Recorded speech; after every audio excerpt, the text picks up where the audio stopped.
miss my old friend. I've come to talk with you again, because the visions of me creeping lifted scenes while I was. Hello mga boss, good afternoon. It's March 5, 2024. So right now, natakaroon sa Redeemed Church. Sa pinaka-famous na church dito sa Cebu City.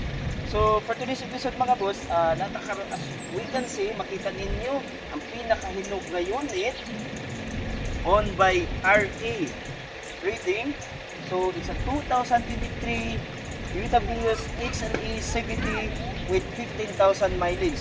So as you can see, nakita mo basig libro na akong gidala. Of course, good as brand new condition. Ako ipakita ninyo ang complete owner's manual, sabi siya, warranty, and of course ang Kasamintin record. So again, ako drone is a 2023 Toyota Vios XLE with 15,000 mileage. So mga boss, excited na kayo ta at ipakita ninyo yung interior, of course, exterior, engine, kung unsa kani kahinog. So tara mga boss, let's go. Check natin first, of course, ang exterior para exciting din kayo. So unya na ng interior mga boss, kay kita naman ninyo kung sa kahinog. So big thing sa interior mga boss.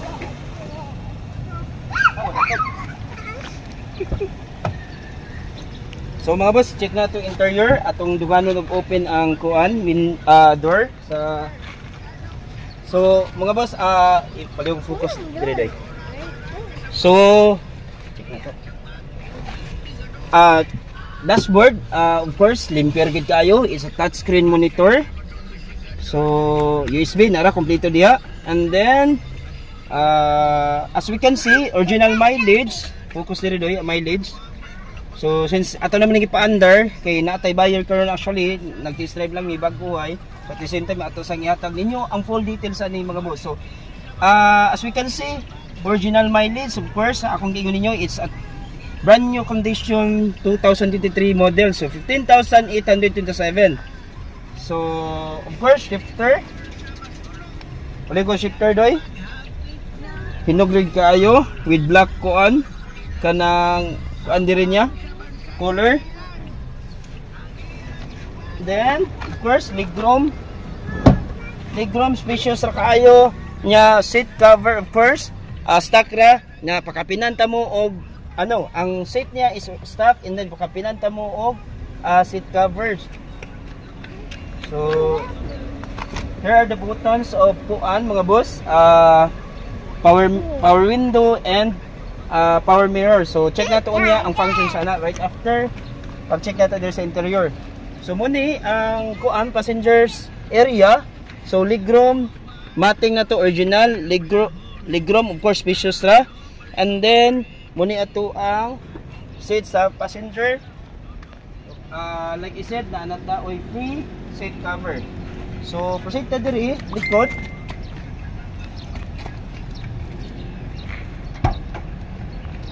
Proceed ta diri baggage area. So makita ninyo na ay pakapin nga bangko inyohon na ni. Duha ni kabuok, unlan, pwede ra pod ihatag na ninyo. So kuan, check na to tools, spare tire, of course, spare tire. Kung unsa iyang original nga rims, of course, same ra gid sa spare tire. Tools, jack, and then kuan. Sa na doy. Kompleto ra, gara diri butang. So, this is the interior mga boss. So, check na to ang engine mga boss, and then right after ang exterior na sa niya. Malunga sa doy. So mga boss, next is of course ang pinaka-importante sa tanan, ang engine, of course. So absolutely brand new condition itong engine.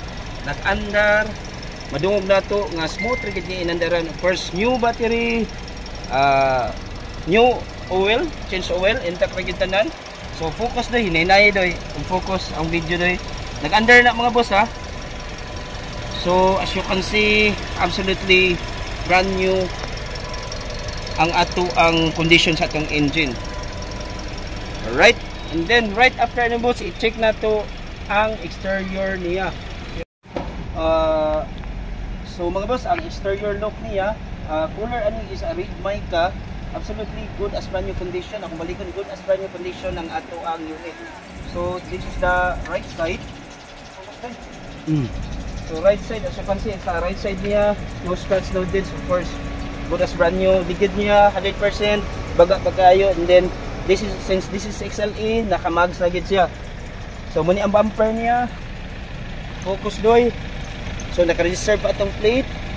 As you can see, left and right nga headlight niya, sina pagid kayo, naka-crystal crystal clear. Then fog lamps left and right, I guess nakakuha na ni siya, naka LED na ni siya. So this is the front, straight ka, facing right side. So focus ang kanin dire doy, sa door lock niya, para makita gyud sa atong viewers ang unsay naabay din. So wala gyud, absolutely brand new condition. Then proceed ka dire sa likod. Okay, so Toyota Mabulo ni gikuha sa first owner. So again, this is only for 688,000 and nag-promo me for low down payment niya up to 4 years ang ato ang bayaran. So with minimum, with less interest ra kita niya 1 to 3 days approval. So kung gusto mo mga boss apply for financing, it's only 1 to 3 days approval akong balikon. So BN na lang mo. So usa sa pinakahinog diri sa Cebu City sa 2023 Toyota XLE with red mica color. So nagsaon na kaning color mga boss. PM lang mga boss.